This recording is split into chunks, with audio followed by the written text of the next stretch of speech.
I guess everyone heard that, but yes, I've enabled video. I've enabled everyone to turn on their videos if that's what they would like.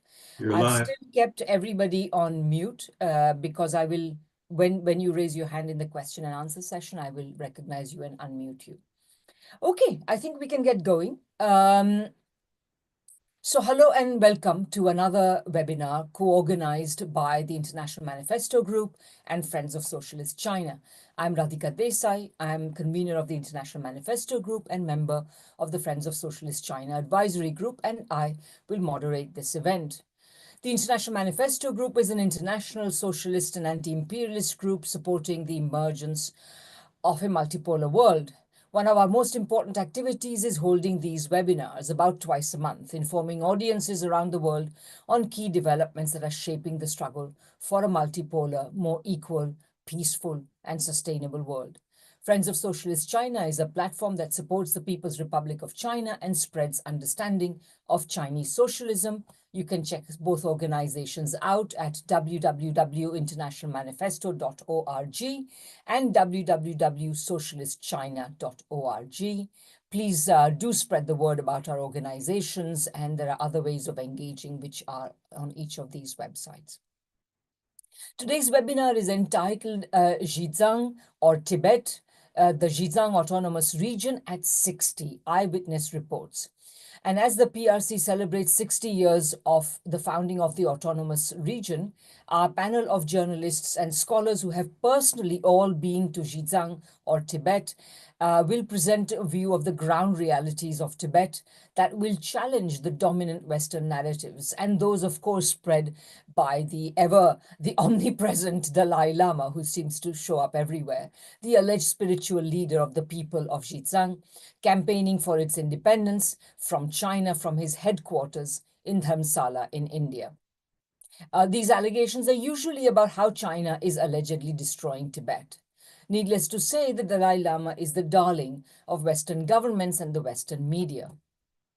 And I thought there would be few better ways of framing this webinar than to list the usual litany of false allegations that the West hurls at China. So on the matter of Tibet, of course, this is, if we listed all the allegations that the West hurls at China, the list would be very long. So we are confining ourselves for the moment to the bits about Xizang or Tibet. And if we list them, you'll be more aware of the significance of what each of our panelists has to say. So the first and most fundamental lie is, of course, that Tibet was autonomous until and sovereign until the dastardly invasion of 1950. Secondly, we are told by the Dalai Lama, his followers, and his Western admirers that China is an imperial colonizer of Tibet, exploiting its land, resources, and people, suppressing freedom there, and alleging that whatever development does take place there benefits only China and the Chinese and not Tibetans. Thirdly, they allege that China is engaged in a policy of populating Tibet or Xizang with Han Chinese, and that Han settlers, administrators, and military personnel are turning Tibetans into a minority in their own land. Fourthly, they allege that they inflate the number of Tibetans to include not only Tibetans who are in Xizang, but also those living in 4 other neighboring Chinese jurisdictions, implying that an independent Tibet should carve up these jurisdictions and include them in what they call Greater Tibet. Further, they have alleged that the Chinese government is responsible for killing over 1 million Tibetans since they occupied Tibet. They also allege that China is suppressing, of course, the traditional religion and culture of the people. Needless to say, all these false allegations are usually heavily laced with the usual anti-communism, in the hope that lies about communism will make the oppressive theocracy that existed under the Dalai Lama seem more acceptable. Our speakers today are going to dispel these myths and probably many others and give us an account of the realities on the ground in Xizang today. I will introduce them as we go along. Each speaker will speak for about 10 minutes and then we will have 10 to 12 minutes, and then we will have question and answer sessions. So please make a note of all the questions you have, and you'll be able to put them yourself in person at the end of all this. So our first speaker is Lee Camp. Lee Camp is an American journalist and producer of Xizang or Tibet, a documentary on that subject. So Lee, please go ahead.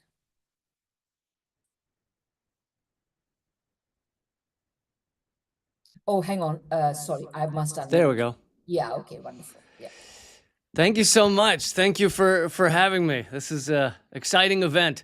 And I think I'm kind of a good way to start because I come at it from not a very academic angle. I am a comedian and journalist, but they brought me over, CGTN brought me over to make a doc series. Much of it has not aired yet. Some of it has, but and I got to do some amazing things. I was in Tibet, Xizang for 3 weeks, and it was mainly centered around 3 episodes, one on the environment, one on Buddhism, and one on the economics or poverty in Xizang. And I think they kind of wanted the fact that I knew almost nothing going in. You know, I read up some, but I'm not someone who has studied Xizang and Tibet my entire life or anything like that. So I really got it from this kind of newcomer point of view and learned so much, and it was incredible and just an amazing experience. So I'm just going to go through a little bit of that, and some of the more academic side of things, I'm sure these other amazing speakers can bring to you. But I will say, for those of you considering going or possibly already planning, you should be ready for the difference in oxygen. That is significant. It is 40% less oxygen in every single breath. And I had to hit the ground running because we were filming basically the day I got there. So I didn't have 2 days to lay in bed and try and adjust. One thing you can do, which no one ever gave me this advice, but it absolutely works, is breathe twice as much. Like, seriously, you have to consciously think, I am going to breathe a lot more than I expect I need to, because what you tend to do is get into your normal breath patterns, and then you'll find yourself passing out, or our director ended up with narrow vision and all kinds of side effects. So that is something to be prepared for. But I had the most incredible time. It is gorgeous. Something that refutes some of the propaganda around what we hear about Tibet in the United States is the infrastructure in Lhasa, the capital city, and many other cities in Tibet is incredible. It beats out most American cities. The highways, the bridges, the tunnels. You're driving. We drove up into the mountains many times outside of Lhasa, hours outside of Lhasa, and the number of tunnels that you drive through a mountain for 10 straight minutes. And I don't even know of any such things in the United States. And this is, supposedly one of the less developed areas of China. But it is, the infrastructure is truly incredible. And of course, this has to do with the fact that China plans many years ahead of time, whereas the US just stumbles towards profit and power. And so rebuilding our bridges, we have 60,000 structurally deficient bridges in the United States. Rebuilding bridges and things like that, it's not, where's the money? You're not going to make a lot of money from just having people survive their commute. So, so that was a big difference that I definitely noticed. Now, you get outside of Lhasa into the poorer areas of Xizang, and this was the episode. We learned a lot about this in the episode I did centered on poverty and poverty alleviation. Many of you may know that China has taken 850 million people out of extreme poverty over the past, 30, 40 years. And in fact, when most people try and quote and say, well, look, capitalism is such a huge success because it's taken this many people out of extreme poverty, almost all of them are in China. So it's like this great myth that it's capitalism that did it. No, really, it's a Chinese program for poverty alleviation and planning ahead by 10s and 20s of years. And so we went and saw, what would be considered the old or traditional village. And sure enough, there is immense poverty in these older villages. Many of these, the people are amazing and the friendliest people in the world, and the views are incredible. But these are villages that many of the bathrooms are still outside. Much of the housing or the sheds or things like that are built literally out of dung. For those of you who don't know, traditionally in the hills in Xizang, dung was very, very important and continues to be very important. It's used for things like fueling fires. It's used for insulation in walls. And unlike what we have in much of the United States, if you actually have yak, or animals grazing on, the thing they're meant to be eating, which is wild and not pesticide laden and everything, you don't get this crazy stink that we have in the United States from doing that. But anyway, the poorer villages are no doubt poorer, but China has created all of these newer villages. One of them we did many days of filming in, and I'm sorry, the name slips. It's been a year since I was there, so the name slips my head right now. But and they basically built, over the span of just a few weeks, they built an entire city. And they then go to the poorer villages and they start a program of saying, basically, if you want to move to the newer village, we will move you for free. We will give you, a very affordable house or apartment. We talk to people in their new houses. They're not forced to go. We talk to the people who decided to stay in the old village. There is no, you must move to the modern village. It is simply that you're going to get electricity, better medical care, easier roads, heating. And the people in the newer village all seemed very happy to be there. And, some of them said, yeah, we thought about staying in the older village initially, but we just realized life is so much easier when you have heating and things like that. So it really is just that China has built these modern villages and offered these people a place to move if they choose to do so. And that was the extent of it. Now, like I said, some have chosen to stay in the poorer villages. They have a more difficult life, but that is where they grew up, and so they're entitled to stay there if they so choose. I think that is a great aspect of it. It's personal choice as to where they go. But you can see how China has had such a big impact on the lives across Xizang. The life expectancy in the 1950s in Xizang was 35 or a little over 35, and it's now double that. It's well over 70. And it's basically the life expectancy is similar to most places in the United States. The infant mortality numbers have completely changed, and now they're about the same as much of the United States. I think the United States is actually worse infant mortality in certain states. And so it's just massive impact on people's lives. The population in Tibet has greatly increased as well, because when you don't have people dying so young, you're going to have more people. Anyway, that episode of seeing the poor villages versus the new villages was very impactful. We also did an episode on Buddhism in general, right? Because one of the main talking points is, they've crushed religious freedom in Tibet. But we went to a countless number of temples, monasteries. We actually spent a lot of time at a Buddhism university. I spent a lot of time with a Buddhist nun named Dokar, who was, very gracious and spent a lot of time talking with us. Sorry, Lee, your voice there's something wrong. It's cracking up. Can you just adjust? Did you move away from the mic or something? No, I haven't changed anything. It still sounds bad? Sounds fine to me, I have to say. Oh, okay. Sounds fine to you. Please continue. Okay. Well, if it's anyone else hears it, let me know. Because I have another mic I could plug in. But so at the Buddhism University, it is, all these monks or soon-to-be monks and nuns come and learn and train. And, I had some amazing, bizarre experiences, like playing 5-on-5 basketball with Buddhist monks, literally just me and 9 Buddhist monks. And, I only played 15 minutes because in that little oxygen, it tears your lungs apart to be running up and down a full-length basketball court. But yeah, nothing will humble you as much as having monks in robes and flip-flops, some of them had shoes on, but running circles around you because they can breathe the air and I can't.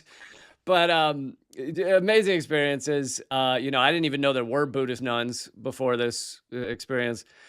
But it just showed the level of religious freedom. And we asked all those questions in the interviews. Do you feel you have religious freedom? What do you think of people who say that there's not religious freedom? And they just laughed at it and said, it's ridiculous.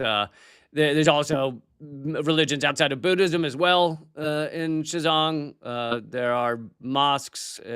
So it really is just loads of propaganda. You see a lot of the traditional right, because that's one of the other claims, is the traditional life is being wiped out. You see a lot of the traditional life in Xizang, but I also think that the aspects of it that are maybe fading or disappearing just have to do with modernity. And so it seems very much like the people who claim that, oh, no, they have to stick to the traditional way of life, or it's, some term like cultural genocide or something. Well, that's basically saying they have to stay in poverty. They have to stay in huts in the hills, without heat. A lot of this is just modernity, which you've seen over the past 200 years, 100 years in any city or society, is the world is shrinking. People are, dressing more similar because of what we're learning about the world and how quickly information travels. And so I think the aspects of Xizang that are becoming more modern that's not destroying their culture. That's their choice to modernize, and you can argue as to whether you think modern culture around the world is good or bad, but it is what it is, and that's why I think most of this change is happening. And so then I'll just wrap up with this. We did one more episode on the environment. That was amazing as well. The water, I rode on a yak for a minute. It wasn't pretty. And I'll just end with this last kind of funny story. We drove to with like 2 hours in the vans with a whole crew and everything to film me in this other village. And we get out, and we hadn't been told, but they had set up a welcome ceremony. So we get out of the vans. I'm like bleary-eyed and dizzy from all the mountain roads.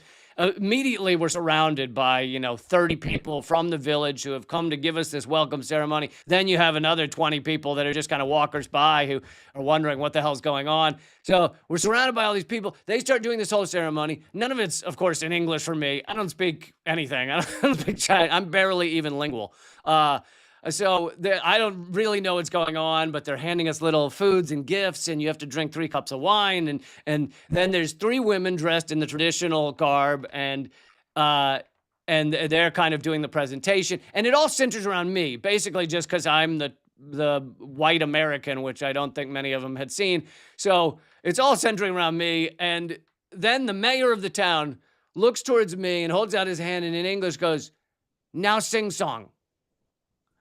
And I am just deer in headlights. I'm like, and there's a long pause, and I go, "I sing a song?" And like, no one prepped me. Like, I can't sing. I don't know any songs. Like, I don't even know. What am I going to do? Mary Had a Little Lamb? I have no idea. And the pause gets more and more awkward. And then he goes again. He goes, "Now sing song." And I was like, oh, man, I am screwed. And I literally was like a second away from just breaking into, like, I don't know, the alphabet song, Mary Had a Little Lamb, no idea. And then finally, the 3 women start singing a song they had prepared for the welcome ceremony.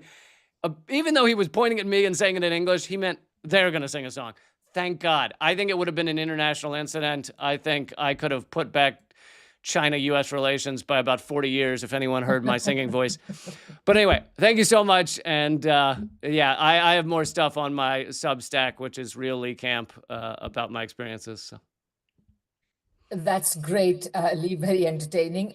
Please share your Substack, the link to that. And also people are asking where they can find your documentary. So perhaps you can share that in the chat as well. I'll find the link and I'll put it in the chat, yeah. Great.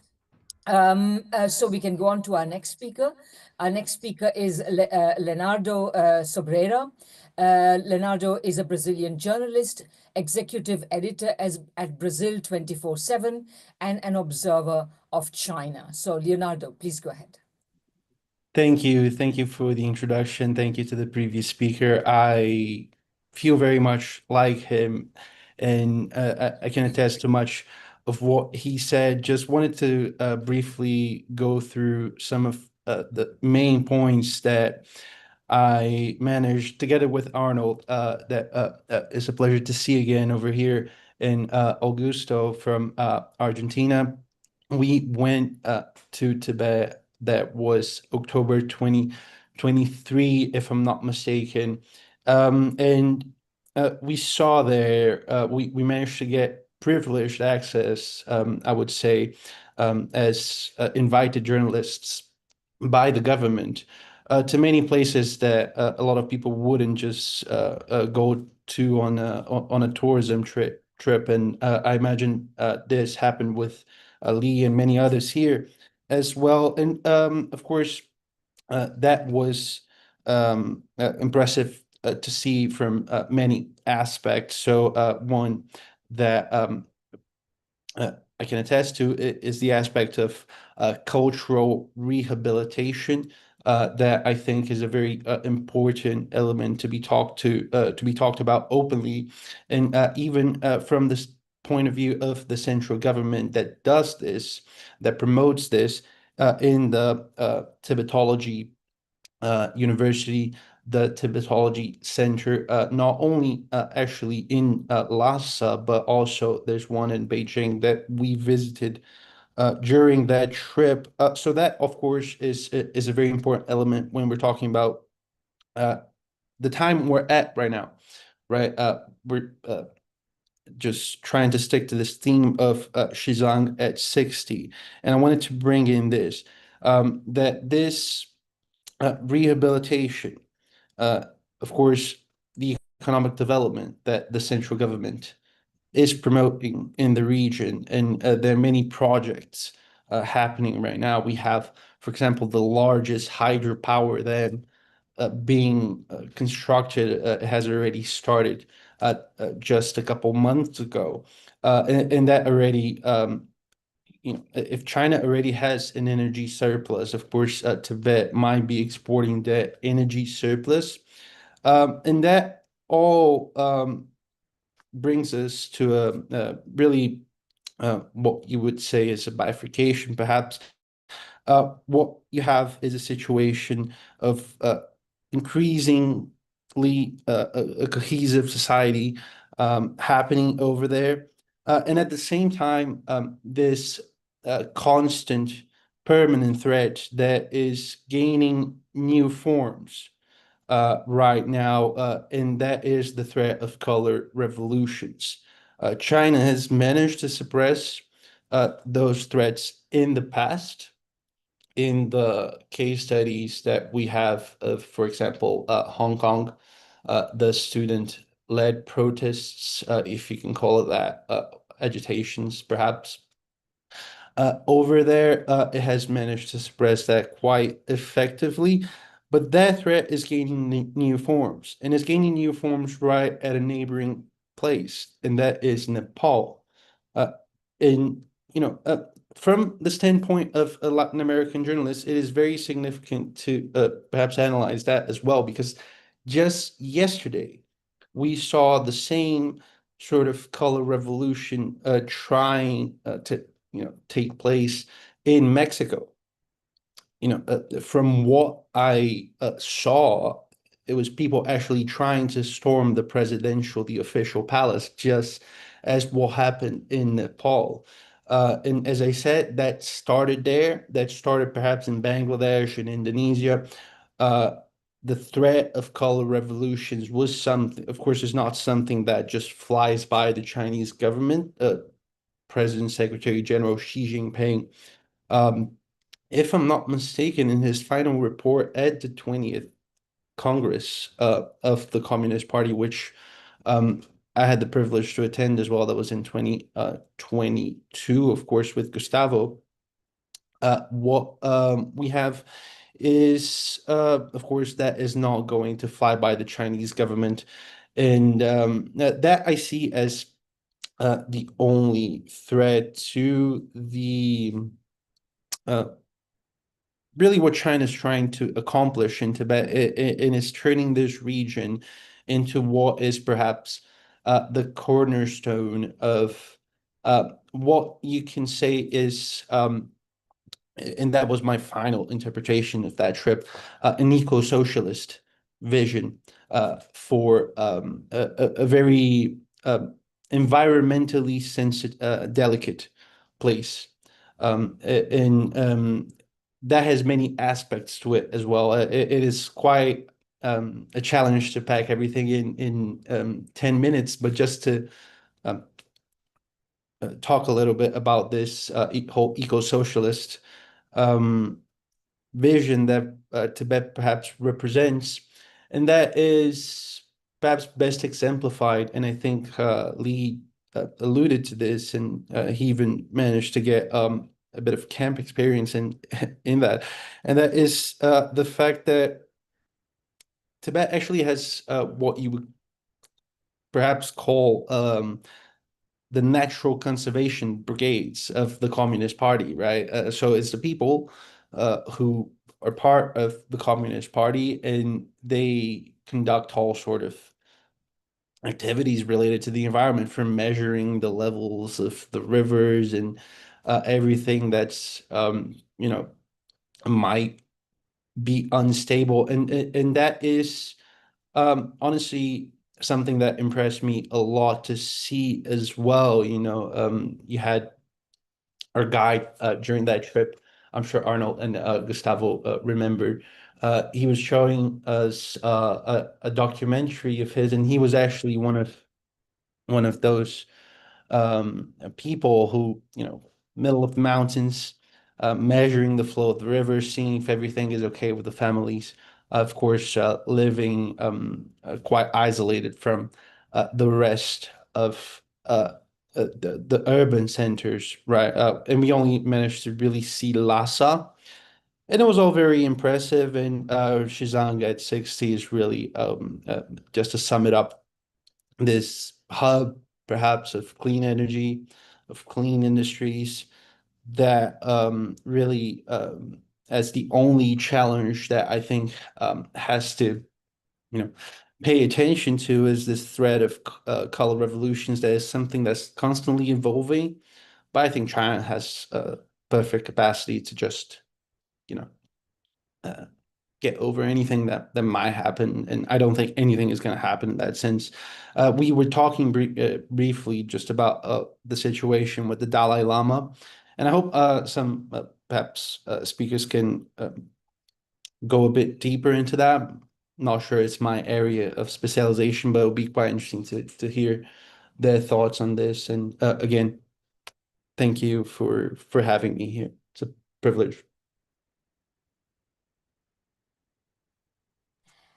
Great. Thank you so much, Leonardo.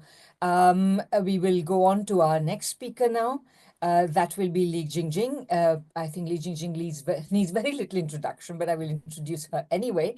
She's a Beijing-based journalist working with CGTN and other places, and she's an analyst and commentator on international affairs as well as on China's politics. So, Li, please go ahead. Thank you, Radhika. I'm Li Jingjing, now joining all of you in Beijing. So before I start, how's my audio to all of you?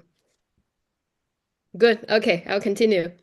So I've traveled to Xizang Autonomous Region multiple times as a tourist, also as a journalist for work. So I basically I walked from Lhasa and also all the way to Mount Chungmung the base camp. Mount Chungmung is known as Mount Everest in the West, but in Tibetan language, it's Mount Chungmung.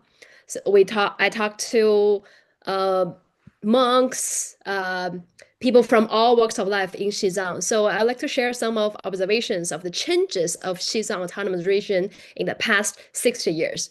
So for example, Xizang is a really, really big area. Sometimes when you travel there, you drive like for like entire day, you probably see the same scenery and you don't see any village coming up. I remember one day we were going to the glacier. We drove 8 hours in the day, and I'm still seeing the same mountain, same road. And until one point, we reached one house, one or two house in that region. And that is just one, that is a house belongs to one of the herdsmen. And even this one house in the middle of nowhere, deep in the mountain, I was surprised. It connects with electricity. It has the drinking water, and everywhere we go is the same. You walk into just two houses in this region, everybody has electricity, has drinking water, has all the like necessities they have. I was really shocked. But until when you would really look deep into China's poverty alleviation project, especially look at the China government's poverty alleviation projects in ethnic regions, autonomous regions, they make sure, it's called, this is specifically targeting regions of ethnic groups with small populations. They make sure these people have full connections. Full connections is road, electricity, water, radio, and TV. They need to have five have. The five is affordable housing, schools, health clinics, safe drinking water, stable and productive basic farmland or pastures. And they also need to have three achievements, three matching standards. The three matching is per capita net income, per capita grain output, and the average rate of 9-year compulsory education. All these need to have reached the government poverty alleviation policy standards. So that's why even you go to like in the middle of nowhere in the mountain, all the villagers have all these basic necessities. So that's why I was shocked. Like in Los Angeles, there are some people don't even have any of that. So that's the contrast. And so because of that observation, today's speech, I want to share with you the policies, China's government policies on developing these regions and how they can achieve such improvements in such a short time. 60 years, maybe not so short, but it's dramatic improvements. Some of other speakers have already addressed that the life expectancy of people in Xizang rose from 35.5 in 1960 to nowadays 72. Doubled, basically. Extreme poverty in Xizang was eliminated by the end of 2020. The GDP of Xizang rose from 54 million US dollars in 1951 to 39 billion US dollars in 2024. And the income of average herdsmen and farmers increased 100-fold. And every kid in Xizang has 15 years of free education. Only in Xizang, all the kids can enjoy free education from kindergarten to high school. And that means like you don't need to pay anything, even the meals in the school with all the nutritions you need. So this is the policies the Chinese government gave to the kids because of the historical reasons in Xizang that they left behind in terms of their education. So like let's just give them more resources to help them. And speaking of languages or cultures, no matter how much the Western media or politicians try to say China is eliminating the Tibetan language, anyone go to Xizang can see that because everywhere you go, you see the signs are in both languages, Mandarin Chinese and Tibetan language. And actually, those languages are printed on our currency. If you got a banknote, you will see it has 5 languages: Mandarin Chinese, English, Uyghur, Tibetan, and also Zhuang, because these are all the ethnic groups have like larger populations. So we have 5 languages written on our banknote. I wonder whether other Western countries who are also multiracial, multi-ethnic, put other ethnic groups' languages in their banknote, in their signs. So anybody, if you have ever been to Xizang, you all these lines collapse. And also, when some people in the West is trying to say, oh, they want to go back to the old Tibet, you know what old Tibet looks like? Because Tibet used to be like theocratic feudal society.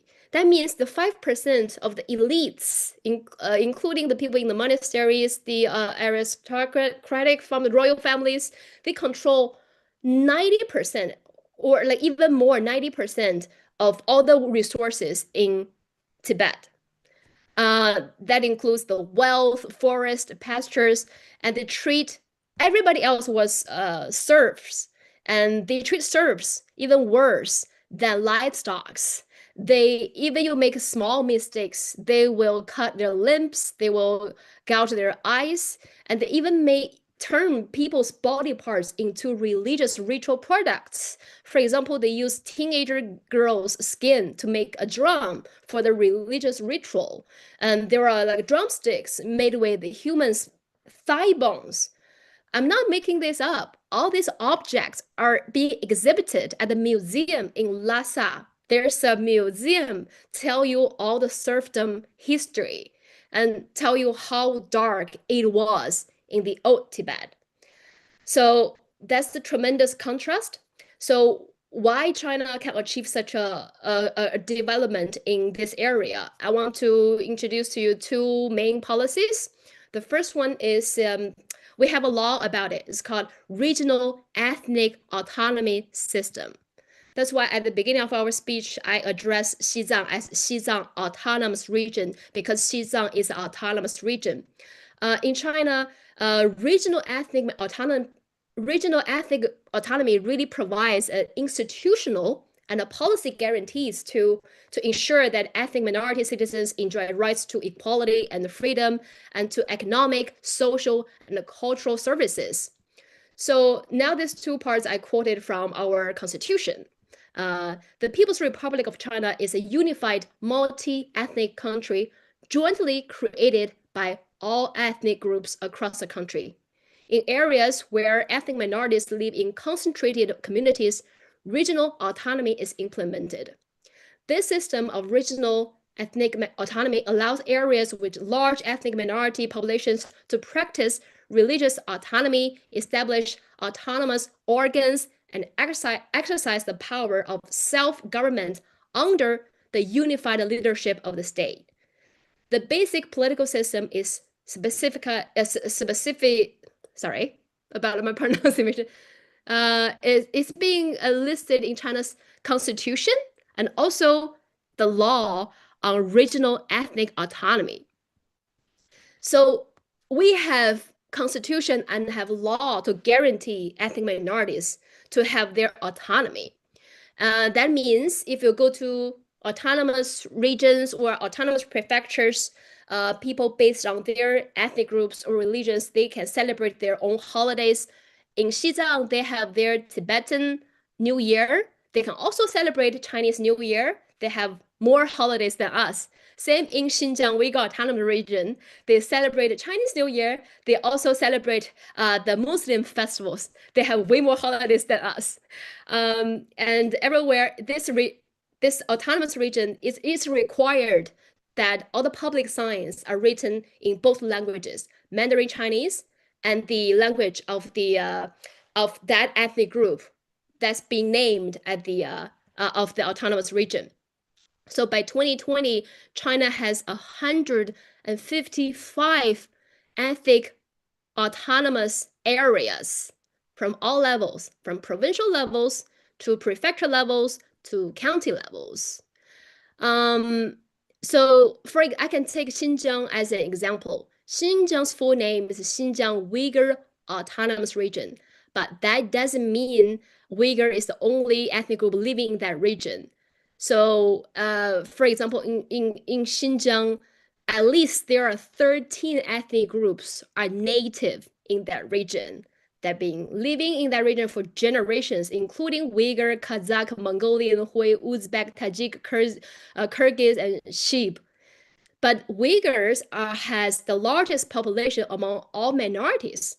So back then, most people in Xinjiang were ask their opinion. So shall we use the Uyghurs name in our provincial region because they have the largest population among all the ethnic minorities.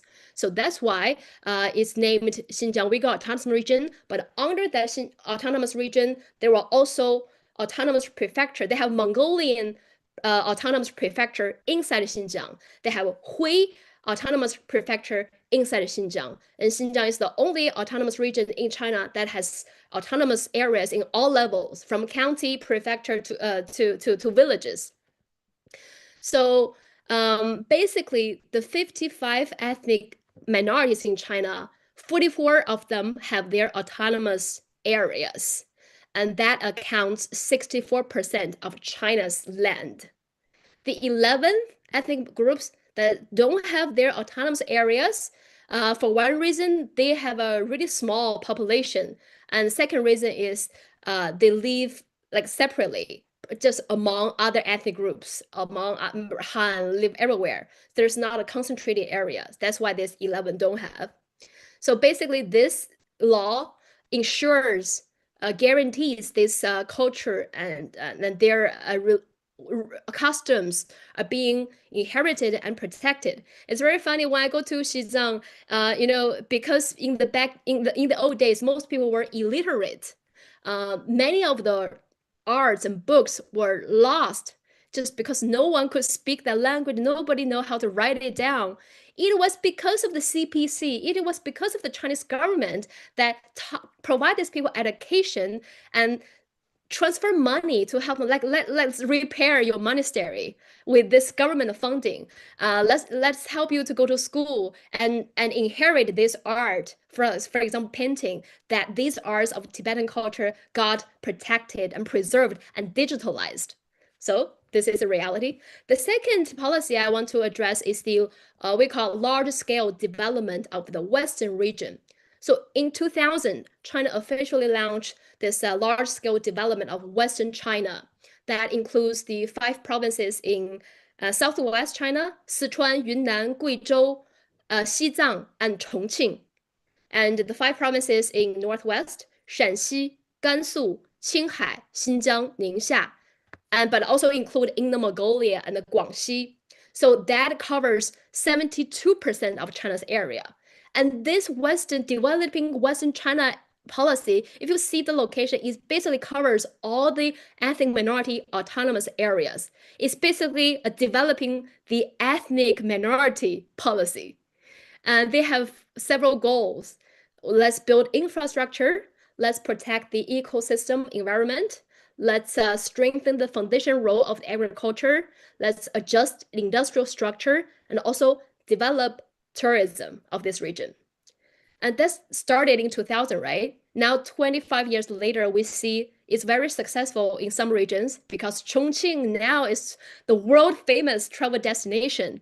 Shanxi, also many people want to go to Xi'an, is a world famous travel destination. It's very successful. And to achieve this goal, there are many policies, like efforts put into this. For example, central government, of course, will increase the financial assistance, direct transfer from central government to improve the investment environment, to continue to open up this area to domestic and also to international market, and also how to bring talents to develop technology and education in this region. But also underneath that, we also have a targeted policy to help 650,000 people that belongs to 22 ethnic minorities. There's targeted policies just to help the 650,000 people belongs to 22 ethnic groups because they have very small population. Of course, this 650,000 compared to all the people in extreme poverty back then wasn't a large number, but those consist 40% of the 56 ethnic groups, so they cannot be left behind. So prioritize some resources to this ethnic groups with even smaller population. And also we have a pairing assistance. This is really, really important. Besides central government, like the direct transfer, financial transfer, departments of all central government multiple departments and 17 provinces and cities also sent their resources and people to Xizang for the past few decades to support them. So this is a really collective effort. You go to Xizang, you see some grand infrastructure like hospitals or like railways, like schools. It was built probably with people from Beijing, people from Shanghai, or so this region. It was really, I don't know whether other countries have the same efforts, like different regions, different cities will help another city. But I feel like in China, we have been doing the same for a long time. During COVID, it's the same.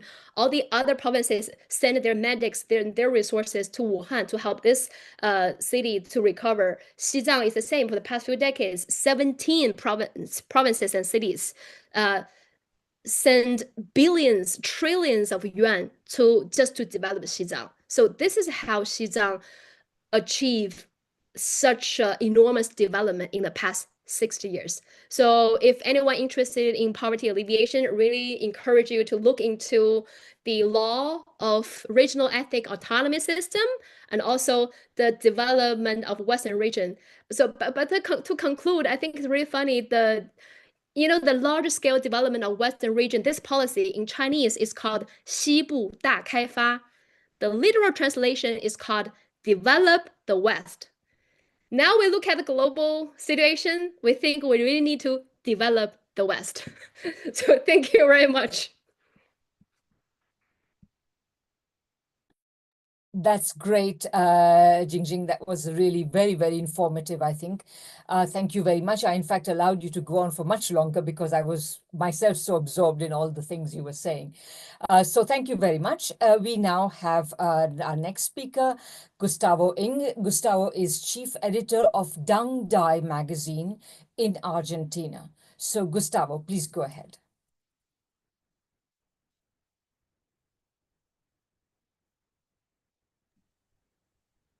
Okay, thank you. Thank you very much. Thank you very much for inviting me to this meeting. I think it's so important. I like the format, like, you thought that we can share our experience, not only our comments or analysis, but also people who are being there. And like Lee Camp, he gave us such a vivid description of what he lived there, and I think it's important, not only information, no, and but the life experience, sharing the life experience.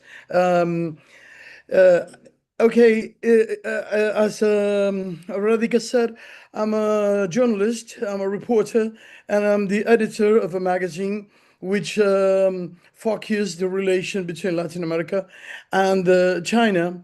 I'm a Chinese descendant also, and since 2016, I had been focused in understanding all the politics of China for overcoming poverty. So that is what I was mainly interested in Xizang for. That was the focus, and I was especially interested in the Tibetan minority. I need not to talk about this because you, Li Jingjing, said it so clearly. You painted such a perfect panorama of that thing. So, but I need to say this. I was more interested in Tibetan people than the Tibetan region itself. So that is my point of view. I visited Tibetan people in other provinces too. I was in Qinghai and Sichuan and Gansu. So I follow their lives, and I was invited by the government to Xizang in 19. There was a forum for Tibet development. And also, as Leonardo Sobrera mentioned, we were invited in 23 for an overview visit. Um, so, and as a journalist, you all know this is very hard to find a independent point of view. Here, Argentina. I'm in Argentina. Argentina is a peripheral country of the Western world. So our people, our readers, all they can know from Tibet, all is from Hollywood. And America made such the issue you have been mentioning, right? Tibet as a hot issue, like a border issue, right? All together with Taiwan and Hong Kong, Xizang. This is a very designed strategy from the United States to make problems, right? To make big issues. And what our people know, the main source, information source, is Hollywood, is United States, and that is a problem to us because when we try to report some other point of view, any other point of view is viewed as a communist propaganda. And and the communist propaganda has a is has a big resistance, right? So it's like there is only two narratives, and there is not a third one, and that is very hard. And what we have to do, our work, is really try to go to Xizang and experience and get information and tell that information independently, right? We agree with the Communist Party more than with Hollywood, but we don't just repeat the communist version of everything that is happening. Now, this is to be said, and I'm quite sure that some of you understand what I'm saying. I believe that, I was focused in overcoming poverty in Xizang, right? The whole region is a very defiant region for overcoming poverty, because, it's the natural resources, they're not easy to turn easily into economic development. But the effort that the whole people of China, through its Communist Party, for making the Xizang people a better life. We could experience that. I cannot say incredible, but it's really awesome, right? So it's a very defiant. It's a very big, really, really giant region, and there's very few people, like Li Jingjing said, and also the borders are problematic borders. I mean, they have such long borders that the central government had to take care of, and that makes it quite defiant too. And also, it is the past, right? There have been centuries of a theocratic government, and that made people used to poverty. And I've read the when President Xi Jinping, he had in charge a region in the Fujian province, and he said some in that time in the 80s. He said there some of the vectors that are being developing since then, and one of them, what President, he was not president, but what Xi Jinping said at that time is that we need to people not to make poverty natural. Like saying, okay, we were born poor, so we are poor, and it's natural that we will be poor and the next generations will be poor. Xi Jinping said we have to fight that.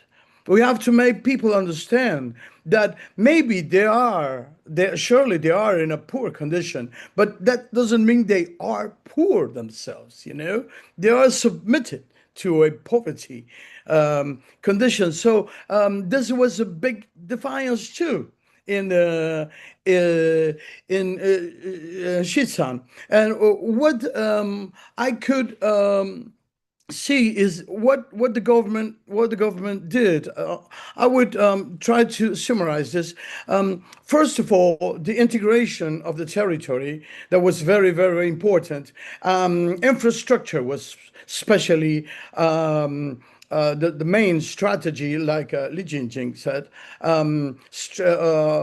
Really, it's like the Xizang is the face of China to the south of Asia. We don't used to hear about South Asia. We used to hear about South and East Asia, but South Asia we don't used to hear because the conflict between China and India, right? But the face, the side of China to make a southern Asia is Xizang, and China's working for it, and that is coming. I mean, that will happen. No doubt.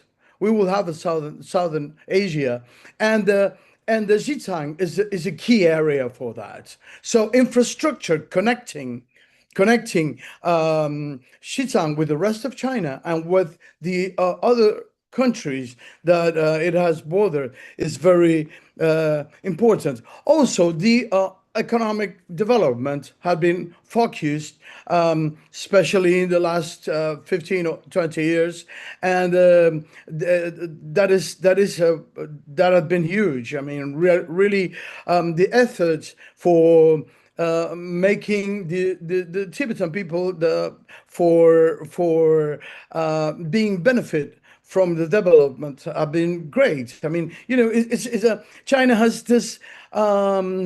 I believe is a very intelligent, very smart idea that overcoming poverty is not an end itself. I mean, it's the goal. It's not exactly overcoming poverty, but overcoming poverty is a step in a better life. I mean, so the people from Xizang is having a better and better life. So in that way, going up in that way, they overcame extreme poverty.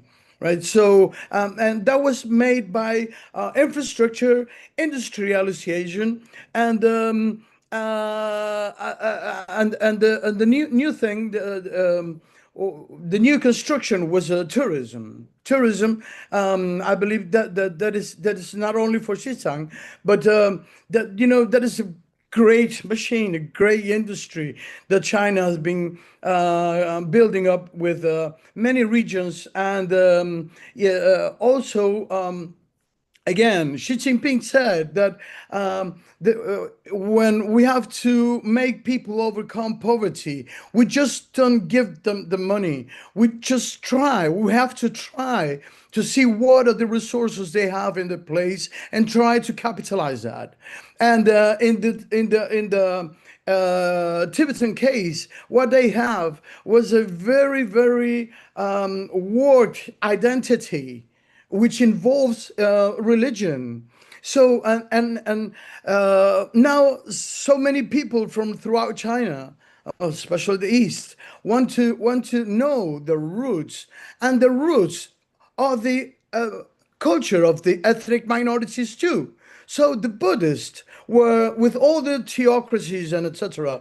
But the Buddhism is a root of the Chinese identity, of the whole country, China's identity. So now tourists from all the country and from abroad can come to Xizang, and as Leonardo said, we could get in some very important temples, right? The most important temples. And tourists can experience the life of of the Buddhism openly, and the tourism. Of course, they spend money there. So what they do is they create some richness, the wealth that is being distributed in a great way, right? Like this really socialist distribution, a using market, but socialist distribution, and also the work. I've seen that the government worked very well on the social welfare in the cases that all this development doesn't reach some people, right? So that is what I witnessed, and thank you very much. I was it was a big feeling being there. I think that Leonardo was said it very properly. I mean, walking into the big temples, giant temples, and being side by side with religious people. There were pilgrims that came from very far away, and it was not, as I said before, it's not only statistics and information, but it's that you feel there that China is made of many worlds.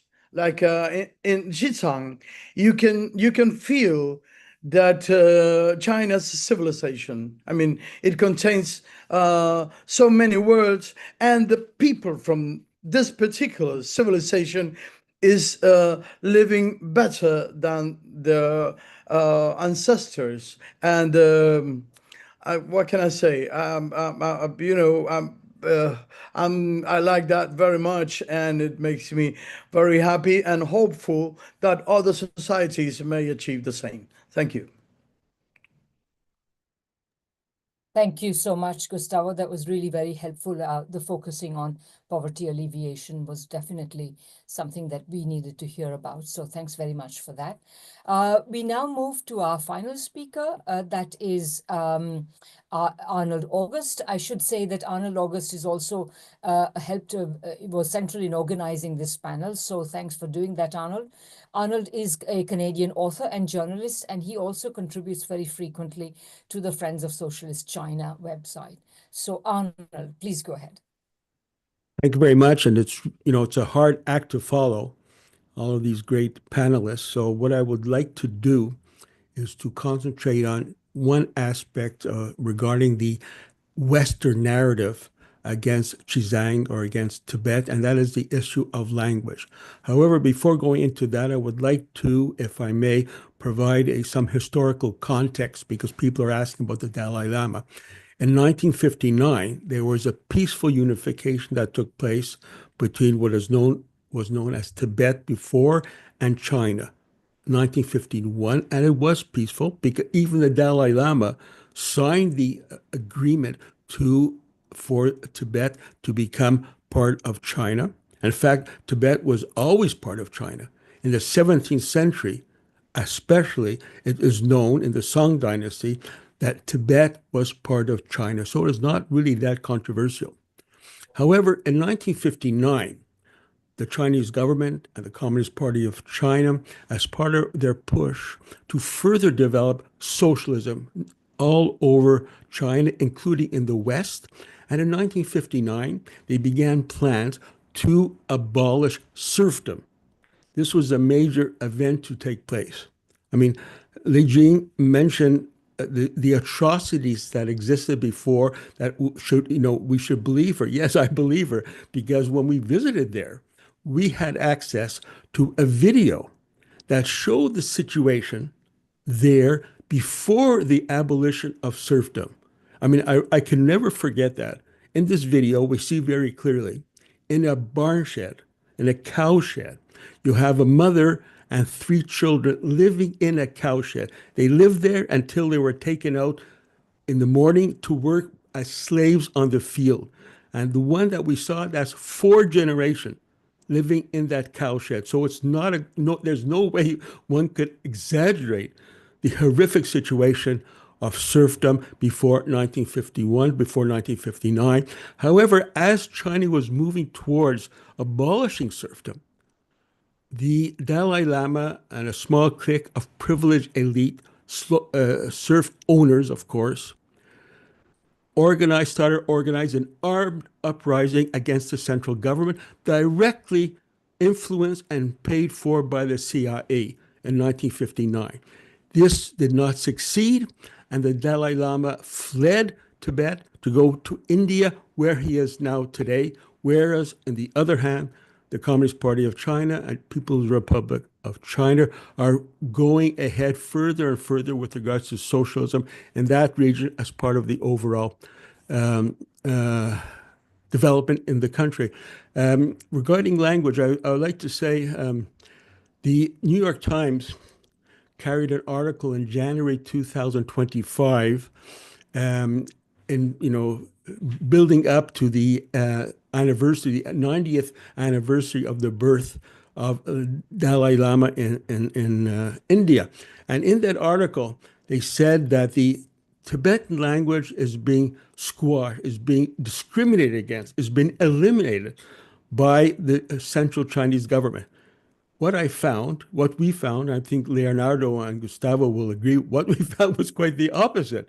It was quite, I mean, I've seen a lot of astonishing things in my life regarding false narratives, but I think this is one of the biggest false narratives I have ever seen in my life.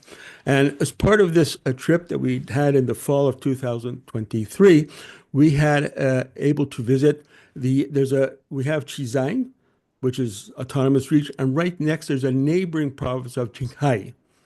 And now in Qinghai, you have a very important Tibetan population. Now we visit a boarding school in this area. Now when we talk about boarding school, I mean, why is there boarding schools? Because in rural areas such as that, it's impossible to have a school close to where people live. It's so dispersed. And so boarding school assists people to attend school, the kids to attend school, and at the same time keep their ties with the family. Now, in this boarding school that we visited, first of all, it's not obligatory. They can go if they want as well, while they have excellent sleeping quarters. They could go home every night if they like, or on the weekend. Some of them even stay on the weekend. They like it so much in order to have further exchange with their teachers to improve their learning. So when we were there, of course, we asked them, what are the language taught there? What was the first thing they said? Tibetan, Han Chinese, English, and of course, science, physics, mathematics, etc. But Tibetan was the first language that was being taught there. Now, there's another interesting aspect. Well, suppression of are people forced to speak languages? Well, in a sense, yes. But ironically, in the areas of Xizang, in a university, at least one university, which is in the quite rural area of Xizang, where there are both Tibetans as well as Han Chinese, guess what? The Han Chinese are forced to learn Tibetan. So it's quite the opposite. You know, the Tibetan language is fostered, promoted, as other speakers have mentioned, but even Han Chinese are required to learn Tibetan in the region that they live. Regarding the language, once again, it's hard to explain. I said it's one of the most contradictory or opposition that I've ever heard regarding language against a cultural minority. So in order to bring this up in context, allow me to give you this short description of the conditions of the native nations in Canada and the United States. Because according to the New York Times article, of course, they said they're suppressing the Tibetan language in China, but we in the United States, we have learned from our past regarding residential schools and all that.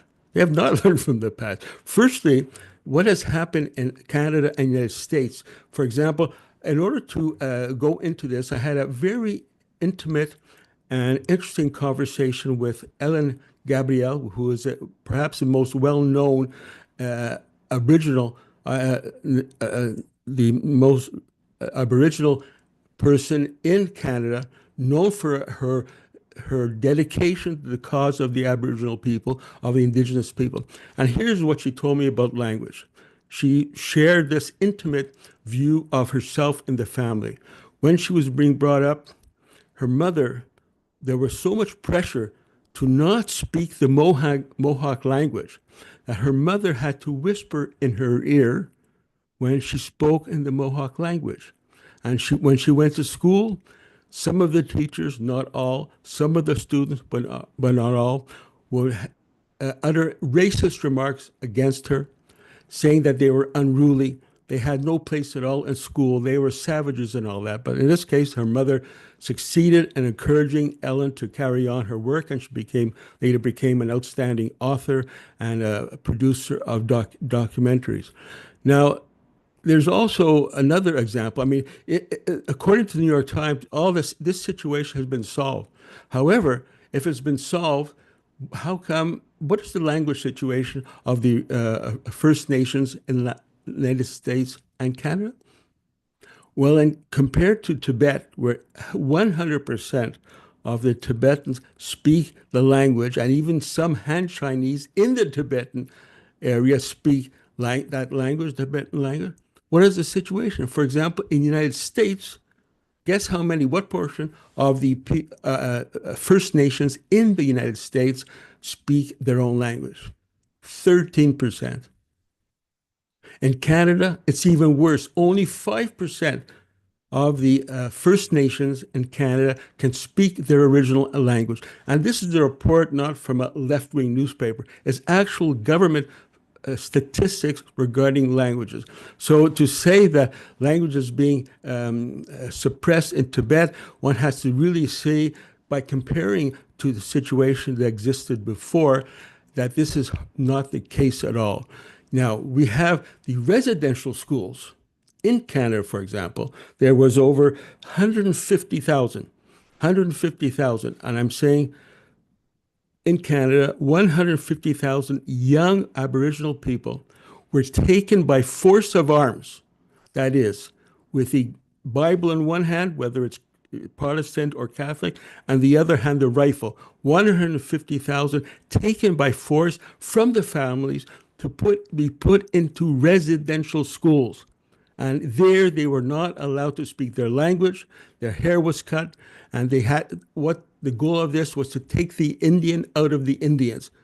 And this is what the residential schools in the United States and Canada are all about. Now, I would also, I'm comparing United States and Canada on the one hand with the situation in Xizang and Qinghai on the other hand with regards to boarding schools or residential schools. I want to make it clear, I'm not saying that the boarding schools in Qinghai and Xizang are better than the residential schools that existed or still existed in the United States and Canada. What am I saying is that they are exact opposite. On the one hand, the boarding school in these areas, okay, is an extension of the socialist system that is being developed by the PRC and the CPC to raise the standard of living of all of the people in the region, to introduce modernity, etc. That's one thing. On the other hand, the Canadian system is different, or the American system is different. It is an extension of savage colonial settler mentality and the use of arms to try to destroy the original people. And the residential schools, the so-called boarding schools, is part of the settler colonial policy of eliminating the people of the original people in the United States and Canada, but they still carry on, and the resistance is sort of important. For example, we can remember Standing Rock. How can we forget Standing Rock? Not too long ago, where the people stood up to oppose the pipeline going into their areas, and many were arrested. There's also the example of Leonard Peltier, who was just recently released from prison, but he spent his whole life there, literally his whole life. simply because he's a native person. And in Canada, we have a very famous event that took place, but it might not be known to everyone. It's called the 1990 so-called Oka crisis. What happened there? The local golf course outside of Montreal tried to extend the golf course for some parking area for the people who are part of this exclusive country club right on the ceremonial sacred lands of the Mohawk people.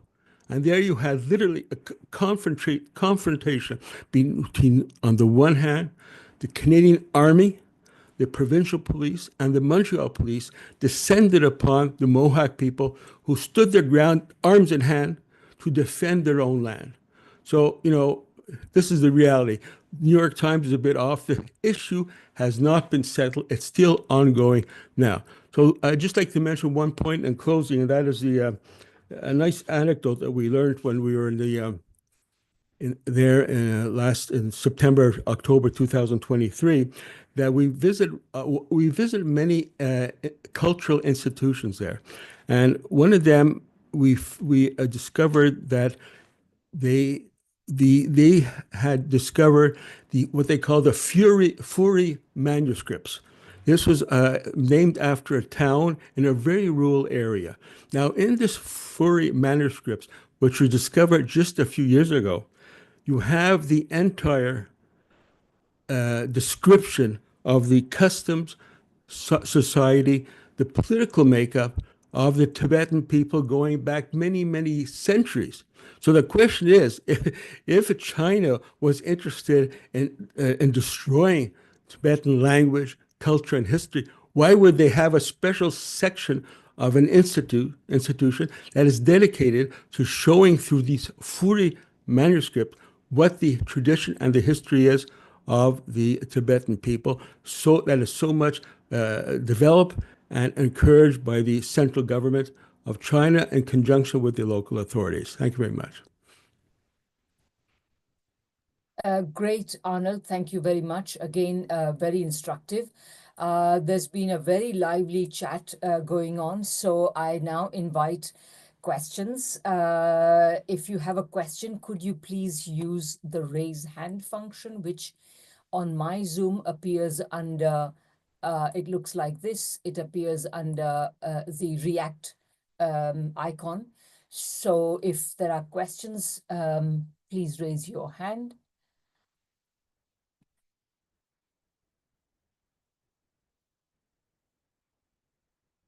Yuri, please go ahead. Yes.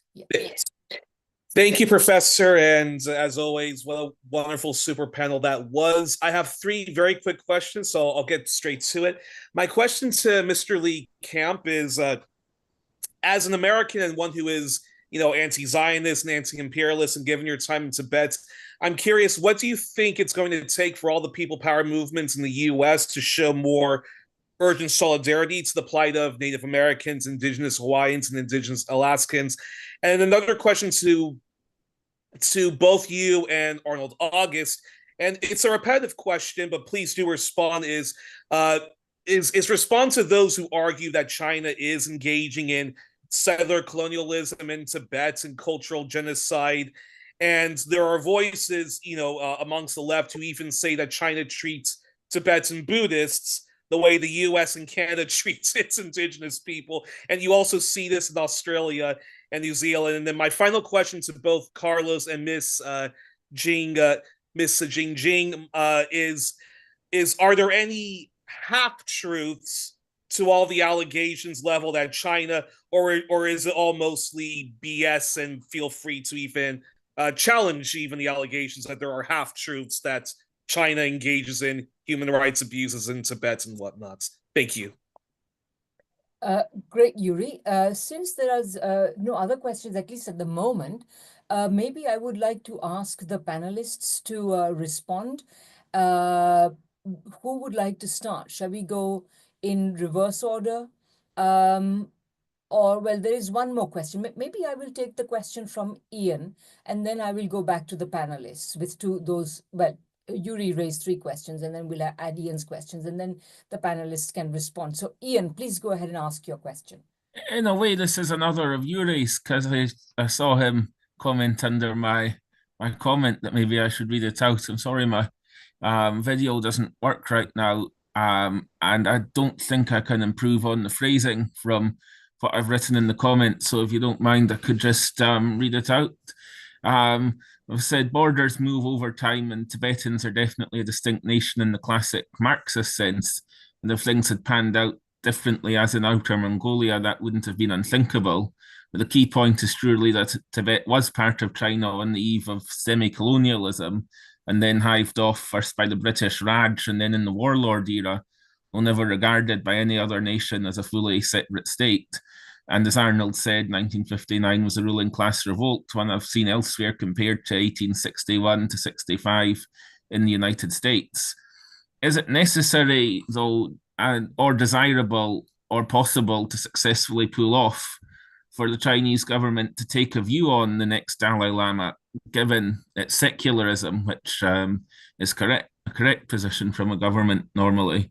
Wouldn't it be better to let the clergy select who they like according to their own procedures without the state, as a secular state, having to have any kind of special relationship with that person? I then commented, I did think the idea of the current Dalai Lama to declare himself the last one could have been an elegant solution, but his more recent comments does make it seem like things are headed to a split lineage that could outlive the current geopolitical moment by generations, given the nature of the office. And finally, one very hopeful one: is there any chance yet that in this last year, Tenzin Gyatso may return to the motherland with smiles, as Zhou Enlai said of one of the Kuomintang presidents in the 60s? Okay, Ian, thank you very much. So I think maybe we'll go in the same order as the speakers. Not everybody has to speak, but I'll give you a chance. And I'll come back for a second round of questions. So shall we start with Lee? Lee, would you like to say anything to these questions? Lee Cam? Okay, if not Okay, Lee, there we go. Sure, yeah, sure. The one that was the part of the one that was directed to me was about what would it take to see an aligning with uniting of those who support indigenous rights and other oppressed minorities in the United States to make more gains and fight off the oppression, I think was the question. And I mean, I would just say that I think in the United States, in order, not just for indigenous groups, but in general, to see things get better in one of the most unequal countries in the world, according to the Gini coefficient, I think people have to unite the fights. I mean, we have to realize that these fights are at their heart very linked, very intersectional. The indigenous rights should be a fight for all of our rights. Also, indigenous are some of the most connected to the natural environment, and we are in a fight for the life of our natural environment right now, not just climate crisis, but in so many other ways as well. And so those, that's just one example of how these fights should be connected and aligned. Indigenous rights equals environmental sovereignty and life and sustainability. And so, yeah, I think it's in order to make gains on that front, it's just so important that we realize that we need to unite and not infight and not, find some reason to be fractured. Of course, some of that just happens naturally. Some of that is by design. You have the ruling elite work very hard to make sure to fracture the 99% of this country, or maybe any country, that are not aligned with the imperial rulers in the United States. And so, yeah, I think we've got to unite. And then the last little thing I'll say, because someone asked about, I've lost it. Too many questions. Anyway, I guess I'll leave the rest to others. Okay, great. I guess we have Li Jingjing next. Jingjing, please go ahead. Okay, so I remember the question about the West accusations on China's human rights abuse. I mean, the West in general accused China a lot of things, accusing China of oppressing its people in Xizang, in other areas.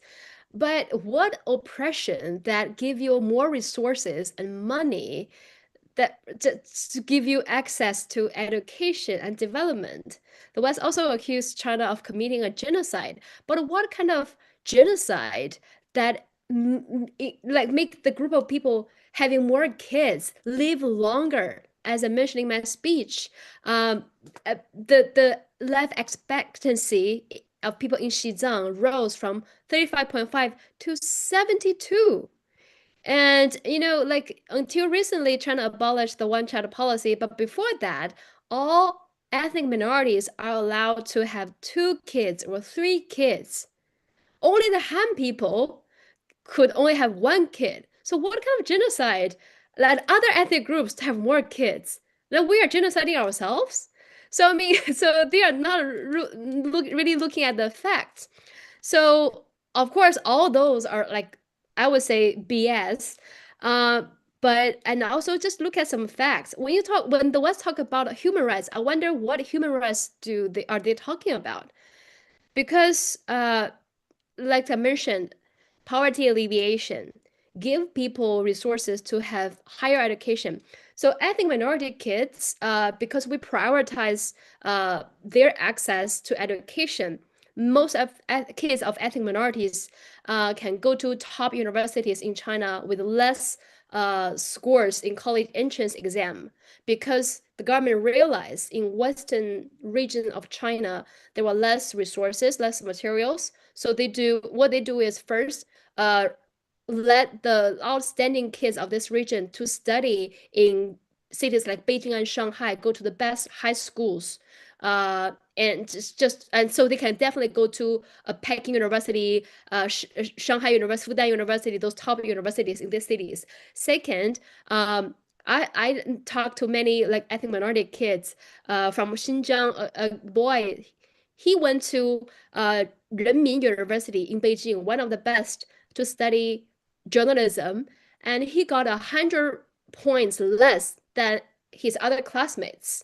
That's because they are trying to give more opportunities for these kids of ethnic minorities to have better access to education. So this is human rights, rights to education.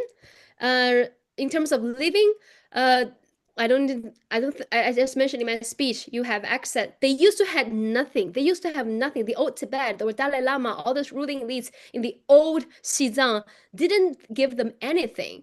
Now they have electricity, heating, drinking water, housing, health clinics, everything. So isn't that human rights? And also another big human rights, human rights to safety. Like I, as a woman, I can walk alone at night in the street of Beijing at 2 a.m., 3 a.m. without worrying about my safety. I don't need a man to send me home because that's how safe Chinese cities are. Isn't that human rights? Human rights to education, human rights to living safely, human rights to development. On those human rights, we have all that in China. But what I see is more people in Western countries are losing those human rights. So when these forces attacking China, taking measures in Xizang or other areas, they don't talk about how they sponsored some rioters and terrorists to commit terrorist attacks in this region and committing and murdering everyone, civilians, other Chinese people, and either Han, Tibetan, Uyghur. So the West accusing China things, but the thing is, they were sponsoring the terrorism in this region for a really long time. It's not even secret. I'm sure all my guests know this. It's CIA's file is openly disclosed on the internet. You can search it. And also find it funny when sometimes a British person talk about, oh, Tibetans don't want to be in China. I mean, Britain. Let's not forget, Britain invaded Tibet twice, murdered hundreds, thousands of Tibetans with their firearms when Tibetans had nothing. And they invaded Tibet twice. Now Xizang still has this monument to commemorate all these martyrs died fighting against British invaders. And Britain didn't want to acknowledge Xizang was part of China, but they want Qing dynasty, the emperor, to pay the compensation for British loss in their invasion into Xizang. So they recognize, okay, let's recognize Xizang was part of Qing dynasty, so Qing government can pay the compensation. So I mean, you see the logic of Western countries. It's totally based on imperialism and hypocrisy. So yeah, I hope that I answered the question. Thank you. Yeah, imperialism and hypocrisy necessarily go together, don't they? I mean, what's astonishing, I thought I'll slightly abuse my privilege as chair to mention, is that, of course, this reduction of ethnicity to nationhood, or a reduction of nationhood to ethnicity, is astonishing. The fact of the matter is there are many multinational so-called nation states in the world. Britain is one of them. And there are many, many others. And the fact of the matter is that China has always been a multi-ethnic empire to begin with, and now a country, a communist country, and so on. And I think that this is and typically it is one of the characteristic ploys of imperialism to try to attack its enemies, which is to say anybody who is standing up to imperialism, by essentially saying it's too big and that there are minorities in it that need to have their own independent nation states as a way of breaking up and therefore weakening their opponents. Anyway, enough of my abuse. There is at least one. We have to go now to the next. I guess. Leonard, did you want to say anything? We have Leonard, we have Gustavo, and then Arnold. Well, as regards the question, sorry if I might have missed something, but I heard one at least about the situation regarding the Dalai Lama. And as I said, I'm perhaps not the best person in terms of understanding the whole process of succession. But I'm aware of the tensions and perhaps just reinforcing that this will inevitably become a talking point in the next couple of months, years. It's in the short term, right? It is going to become something that we know how it is going to be portrayed, how it is going to be framed by these Western media outlets. And thus, I think it's very important from the standpoint of mine, speaking from a news website in Brazil that might seem distant, but it is important to cultivate such spaces where we can at least uh, throw some light under the whole situation that I believe the panelists have already explained. The Dalai Lama, basically, in those documents that were mentioned just a while ago, admitted to being a CIA asset. And so everything is just there for everybody to see in a clear way. And I think that is very important. That is a mission that we have. Just to share an account of how important such things are. I was in Moscow just a couple of weeks ago, and there were representatives of leading media, including from China, from all of the what you would call the global South, in that we signed a document basically agreeing that all of our news companies are, especially in times of crises, such as what we're seeing in Venezuela right now, that is an example, where that pressure has gotten to a boiling point. I don't believe it's going to get to that point. It's not what I'm trying to say. But what we did there was sign a document that's basically providing that in times of crises, we are going to increase cooperation. So if, of course, people are interested in forwarding me materials, we can do that and, of course, spread it through our network, which is also quite ample. And I believe China is actually leading that China, Russia, are actually leading that initiative. But that's really all I can say. It is something that is going to pop up in the media, as you can expect it, and it's something that we are going to have to react with a lot of clear information, because it might seem quite and it is something that I believe is complicated, because ultimately it involves what is what you could say is the religious succession process, and the succession process that is inevitably going to have to go through the Communist Party of China. And I believe that was basically the question. I believe the Communist Party of China has already stated that it is not going to accept a successor that doesn't get that approval. So that was clearly stated. I believe that was just a couple months ago. If that helps in answering the question. Great, thank you. Gustavo, please go ahead. Okay. Okay, thank you. I pay special attention of what Ian was the issue that Ian raised on Marxist point of view about the frontiers of Xizang. I think that is a intelligent point of view, and very, especially very challenging point of view. I think that it challenges the idea not only of a nation from the Marxist point of view, but it challenges the idea of frontiers of nations. I mean, the notion and the fact of nations is being challenged in the Western world.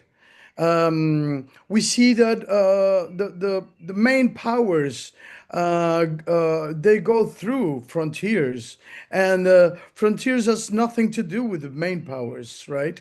But frontiers is for China, yeah. You know, the Chinese government, they set the frontiers, but in the Western world, it's not the same. So the global idea of nation has become, we have to, it's going through a whole process, and we don't really know what is going to come out of that, right? So in the case of Xizang and the Xizang people, again, I think that if we talk about nation, we must focus on people, right? Not in geopolitics. I mean, geopolitics is great, but in the end, it's about people. It's just what Li Jinping said. I mean, Li Jinping, I told you, I love the way you went to the bone. I mean, you said, listen, we can talk all day about many things, but Tibetan people now, they have a good living, and 2 or 3 generations ahead, they had nothing. I mean, they were really, really suffering life. I mean, the life was so hard for them. And now their kids can go to college, right? Advantage or whatever. But that this is what really makes the difference. And I think that is what we have to focus to talk about politics and nations. And okay, in this sense, what I see is that what the central government of China is doing is, try to make a harmony among very different people. Of course, that harmony includes the last word is the Communist Party, because it leads the whole country. I mean, it leads the whole people. Now, how much can you? I mean, there's. I'm sorry, but there are big problems of the Communist parties. I'm sorry. I really think that it's not perfect. I mean, we have really real problems, but in China, you have no more extreme poors.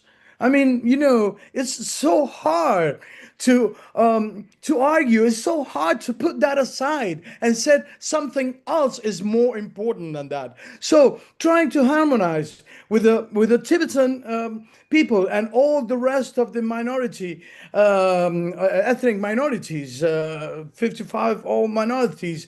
I think it's it's working. Thank you. Thank you. And Arnold, please go ahead if you want to respond. And then we have two interventions, and we should try and wrap it up on the hour.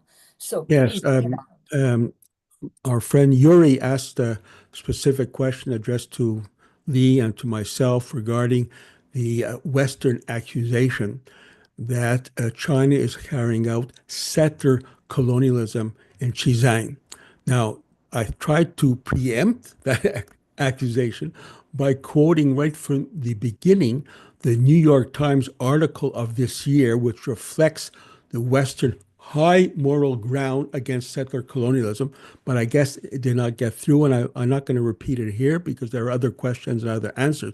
I would just like to say there's a lot of preconceived views. Oh, were Han Chinese sent to Tibet after 1949? Yes. Was the PLA sent to Tibet after 1949? Yes. But the PLA, for example, if one mentions in Western circles the PLA in the abstract, it's meant to be like a dirty word and a force that invades. But that is the same PLA that led the Chinese Revolution, along with the Communist Party of China, in order to prepare the groundwork to liberate places such as Xizang from serfdom and move ahead towards socialism. It is the same PLA that fought against fascist Japan victoriously. And so, of course, when a country, an area is so backward, as we all described before 1949, under serfdom, it is only natural that a country such as China would have Han Chinese going to Tibet to assist that population, assist that area of climbing out of the misery that has been inflicted upon them for decades and decades. And I don't see this as settler colonialism. I see it the opposite. It's it was mentioned that Britain attacked Tibet twice, right? So this really, the role of the Chinese Han, the PLA, etc., is part of a process to liberate Tibet from that terrible past where it was a victim of colonialism. Great, Arnold. Thank you very much. Now we have two further interventions, and then I won't go to every speaker, but I will give you speakers a chance if they want to add anything. Carlos and then Keith. Please go ahead, Carlos.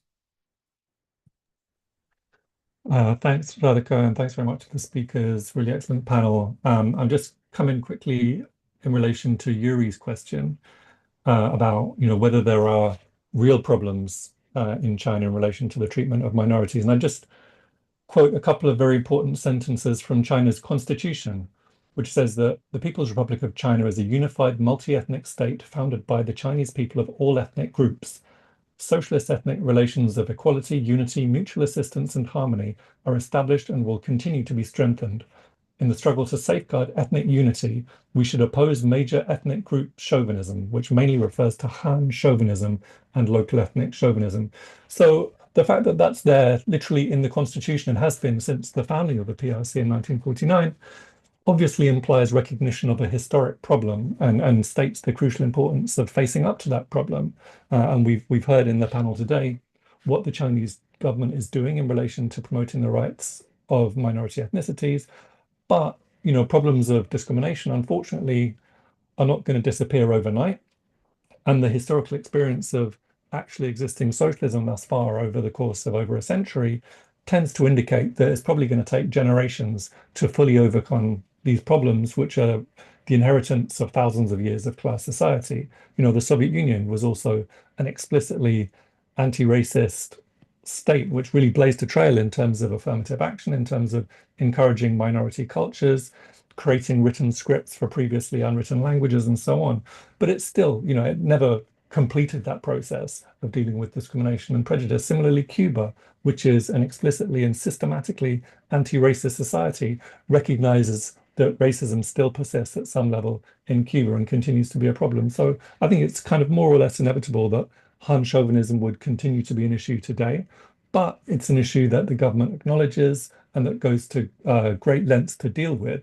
And that, as we've heard, it compares very favorably to the West, where the ruling classes, which are faced with a chronic economic crisis, are deliberately and cynically and in a increasing, escalating way, using divide and rule tactics to foment racial divisions and scapegoat minorities for all of our social and economic problems. Thanks.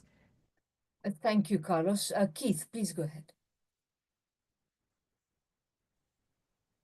Right. Thanks, Radhika, and thanks to everyone who's contributed on this today. There's been some very detailed questions asked in the chat, and I'd also say a lot of assertions mixed up with questions, and it's not really possible to deal with them all systematically and in detail here. But I'd just like to make four observations about this. First of all, I'd like to say that China is a sovereign state, and how it organizes its own affairs is the concern of the Chinese people alone and nobody else. And it's definitely not something for people in a country like Britain, which, as Li Jingjing has pointed out, invaded Xizang twice to decide how the affairs of that place should be organized. The people of Tibet, as she mentioned, have a great tradition of repulsing British imperialism when it tried to extend its hand into that part of China. And the whole question of Tibetan independence is simply an invention of British imperialism, which was then taken up by the United States and other imperialist powers in a later time. Secondly, there has been talk, things posted in the chat and so on, about whether China as a secular state should involve itself in religious affairs, particularly, for example, the reincarnation of the Dalai Lama. And now I would say that first of all, it's precisely because China is a secular state that it has to exercise a degree of leadership and responsibility with regard to the conduct of religious affairs. China is not a theocratic state of any religion. Therefore, it is the socialist state, that does not have its policies made by self-appointed religious groups.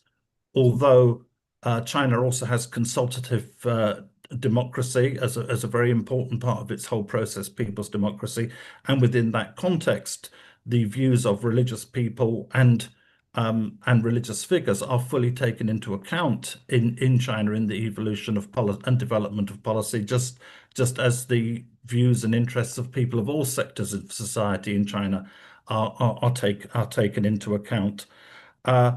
But where you have a case that you have people who are using religion as a fig leaf in order to pursue policies against the interests of the overwhelming majority of the Chinese people, against the interests of socialism, and are essentially and even avowedly political figures under the cloak of religion, then it's obviously correct and necessary that the Chinese government will not simply allow those forces to run rampant, particularly when they are people who have chosen to go into exile and to oppose the country from outside.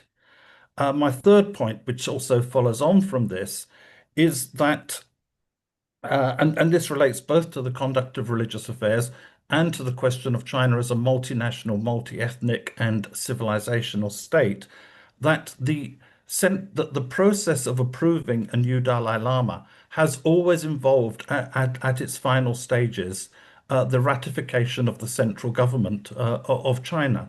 This is not an invention of the Communist Party of China. It's not an invention of the government of the People's Republic of China.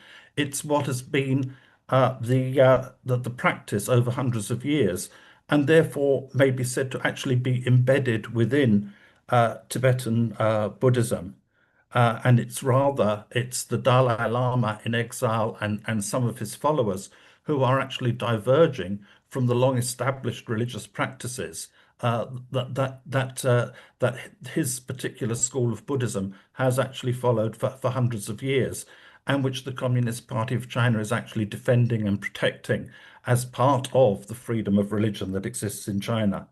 My final point is the question that's been raised about Tibet being as has been said, a nation in the classic Marxist sense. Now, the classic Marxist formulations on nations and therefore related to that, the rights of nations to self-determination were essentially in the main developed by Lenin and Stalin. Of course, many other Marxists and practices of socialism have contributed and developed and refined that and applied it. But that's the main source of the views in Marxism of what constitutes a nation and the things that follow from that. Now, Lenin was very clear on this subject. Lenin said that the right of nations to self-determination was a matter of the democratic revolution. It was a democratic question, and therefore it was always and everywhere subordinate to what was called the proletarian interest. That is, that the right of nations to self-determination and how it is exercised is not some absolute right, because there are no such things as absolute rights. Everything is conditional and conditioned by circumstances, and therefore so therefore to repeat that this is a democratic right that is subordinate to the working class interest as a whole, the working class interest, in this case, being the interests of the socialist state in which the working class plays the leading role. Now, it's very clear that the separation of China into different so-called nation states would not benefit the Chinese people. It would not, therefore, benefit working people in any part of the world. It would not help the struggle against imperialism. It would do the very opposite of those things. And so that's what I think we have to keep in mind, not some abstract idea that wherever there are different nations coexisting within a state, that one starts chopping up that state into different pieces. I think it would be hard to envisage anything that would be more disastrous at this historical moment for the working class of China. And there is nothing more disastrous for the working class of the whole world than the loss of socialism in China. Thanks.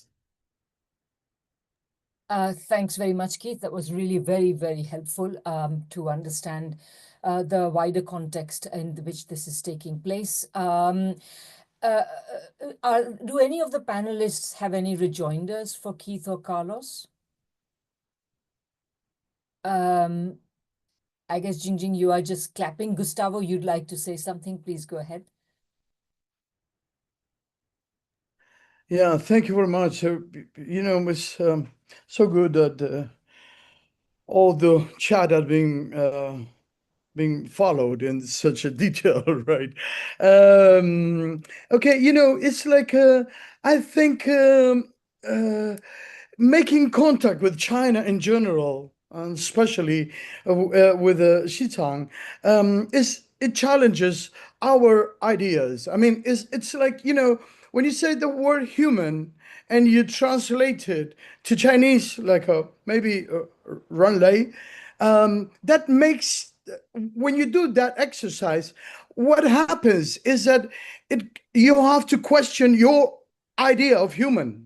And that is the big thing about exchange, culture exchange, right? So when we talk about the rights of minorities, it's a very historical concept. It's a notion developed in the Western world, in maybe some places of the Western world, and it was spread from there on. So when you try to project, when you try to apply that concept to China, it's great, because you have two ways. You apply it automatically, and then your understanding of the Chinese reality might be a little bit poor. And the other chance is that when you try to project and you try to explain something from China using a category of ours, you will have to think about your category, and then you go to China,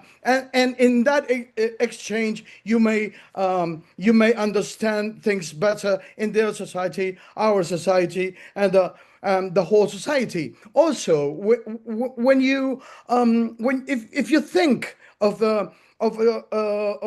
if Xi Jinping or the Communist Party and the people from Xizang, and if they're separate people, it's like you accept that there are two nations. I mean, first of all, you have to accept, it's a premise. You don't discuss that. I mean, the thing is, can you really say that the Communist Party do not represent the Xizang people? How much can you say that?